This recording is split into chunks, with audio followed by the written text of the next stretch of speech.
and the issue of pollution in our rivers and seas is something we've covered a lot here on Breakfast over the last few months.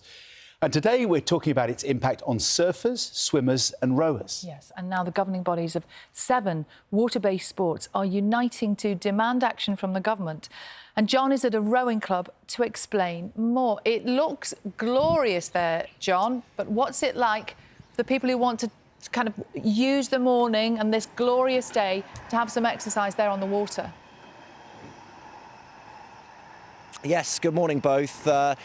It is something we have been talking a lot about, haven't we? And I guess if you have ever enjoyed a bit of open water swimming, perhaps you've taken part in a triathlon which has taken you close to or into open water, or maybe even in your time you have enjoyed a bit of rowing as well in a boat like this. But for people who take part in these water-based sports day in, day out, they are having to ask themselves the question, is it safe to go in or onto the water at the moment when you consider the high levels of pollution and poor water quality we are experiencing in our waterways, in our rivers, and in our coastlines up and down the country? And as you just said there, 7 water-based sporting associations have come together to say, look, enough is enough. We need to see real and lasting change to improve the water quality and to ensure that it is safe for those people who take part in the sports to go out on the water, as our sports editor Dan Rowan has been finding out. Pupils at Greenbank Primary in Rochdale enjoying their weekly session on the water. The school offers sailing courses at a local reservoir, and for the kids it's one of their favourite lessons of the week. How does it feel out on the water?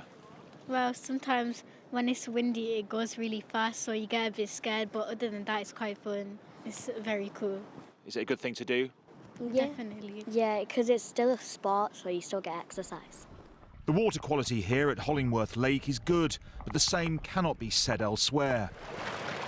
Amid mounting concern over the threat of illness due to pollution, 7 national governing bodies of water-based sports, including sailing, swimming, paddleboarding, kayaking, rowing and angling, have now formed an alliance to demand clean, open water across the UK on behalf of a combined 450,000 members. They're worried about if their children are going to get sick, if they're going to get sick. Our athletes are concerned when they go out training, are they going to get poorly doing the thing that they love? So yeah, we're hearing it every day now. There's a lot of rivers that are under real threat from sewage discharge, and that puts our members and our community under direct health threat. We're calling for the ability for regulators to monitor, the ability for regulators to hold polluters to account. There needs to set a precedent so that it's not OK for our waters to become polluted and remain so, because these are precious places for all people to enjoy. A government spokesperson said sewage pollution in our waters is unacceptable, which is why we have taken action to ban water bosses' bonuses when criminal breaches have occurred, quadrupled company inspections next year, provided more funding to our water regulators and fast-tracked investment to cut spills. 100% of overflows are now being monitored, and if water companies are found to breach their permits, action will be taken. Meanwhile, industry group Water UK said sewage spill levels remained unacceptable, but water companies in England had proposed £10 billion to reduce them by nearly 40% by 2030. Many will hope that this unprecedented coming together by water-based sports helps to ensure that places like this are protected for generations to come. But it's not just here at the grassroots of sport that there are concerns about water pollution. Last month's boat race was overshadowed by concerns over sewage levels in the Thames, with high levels of E. coli detected. And at this summer's Paris Olympics, organisers may have to postpone or even cancel the swimming leg of the triathlon if pollution levels in the River Seine don't improve. A host of sports now adding their voices to those calling for change. Dan Rowan, BBC News. Well, let's speak now to Jane Dean, shall we, from Trafford Rowing Club here on the Bridgewater Canal, and Kate Fortnam, who is part of the Royal Yachting Association. Good morning to you both. Jane, it is lovely morning, but I guess when you are travelling up and down the country for competitions, you are having to consider at the moment water quality, aren't you? Oh, absolutely, John. We're really lucky in Trafford that our water is a controlled body of water on a canal, so we feel our water here is fairly safe. But when we're on rivers, particularly the Thames, it is a really big issue for us. And that is something you experienced only recently, didn't you? Well, sadly, yes. I was privileged enough to cox the Trafford Masters crew on the Tideway about 4 weeks ago, the week before the boat race course. We rowed that course in the reverse way to the Oxford and Cambridge crews, and 2 weeks afterwards I ended up having lots of blood tests in hospital with a really nasty stomach bug that's kind of sent my liver haywire. So, yeah. And I guess that just illustrates the worry and the dangers at the moment. Yeah, because you look at the water, it seems fine, you wash your hands, but you just don't know kind of what's in there. But with all the E. coli warnings the week afterwards for the Oxford and Cambridge teams, we heard about their races being scuppered because of illness, and it's just not what you want when you're out there trying to do some sport. And we're a community club, and we really want to encourage more people from the community to come and get involved in rowing. And something like this doesn't help. We're very lucky here in Trafford, but when we compete, and we do compete nationally, we need to know that the waters that we're travelling on are safe. And Kate, is this the same experiences for you and your members? Absolutely. Over the years, we've got more and more increase of members coming to us with concerns around water quality and whether they should be getting in the water, doing their boating. And a lot of our members don't just go sailing. They do all sorts of activities, including rowing as well, but also swimming. And we've had, events where we've not been sure whether we can actually go in and run those because of the risks. The uncertainty there on the health as well is a concern. And linking up with these other sporting associations, do you think you can have the impact that you hope and bring about some lasting change?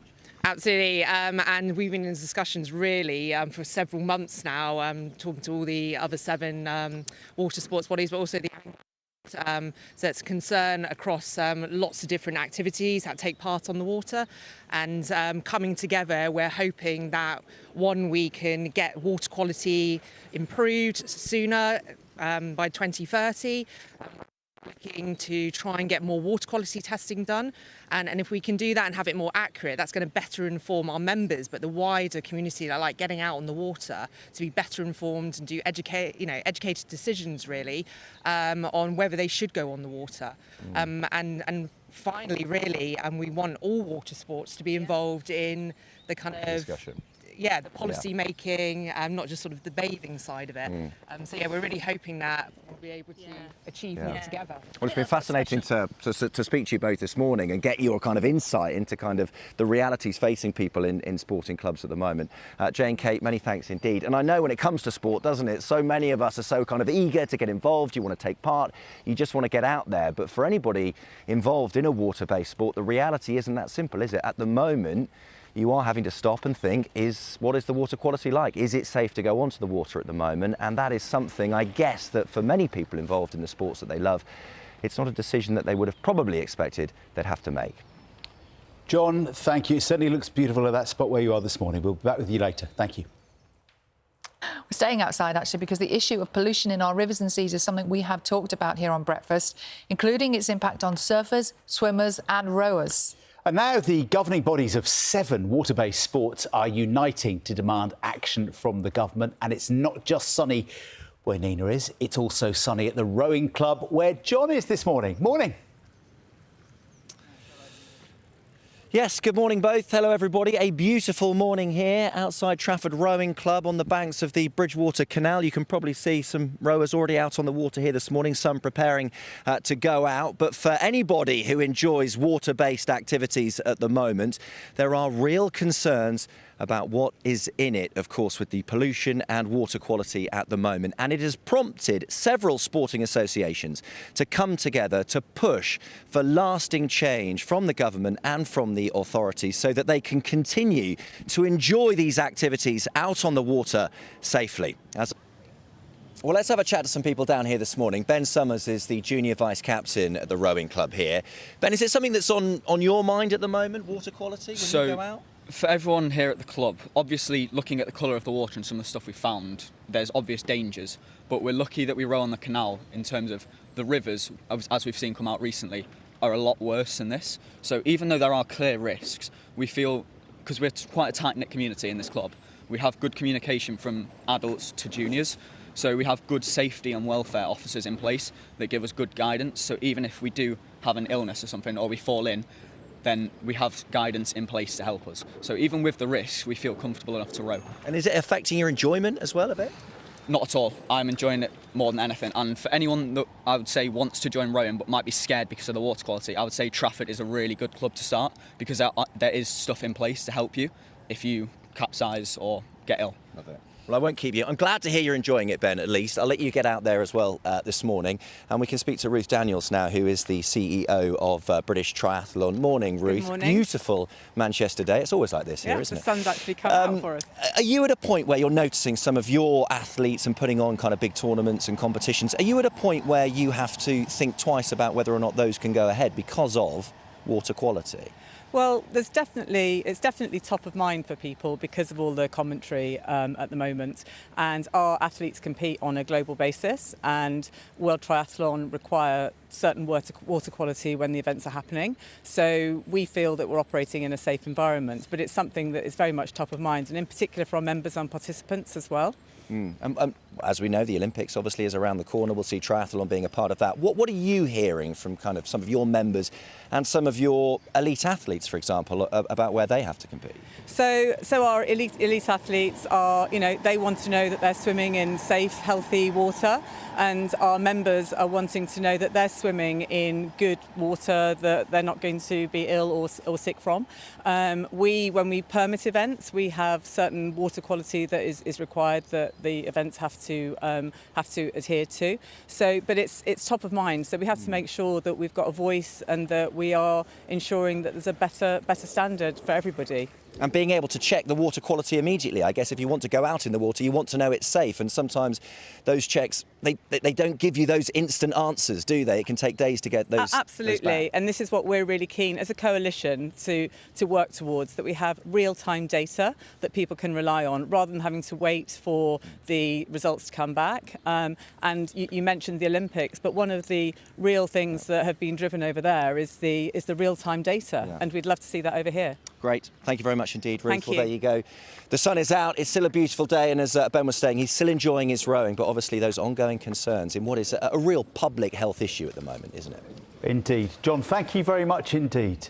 Lovely to see that action on the river, though, on us. Safety, isn't it? Yeah. Thank you.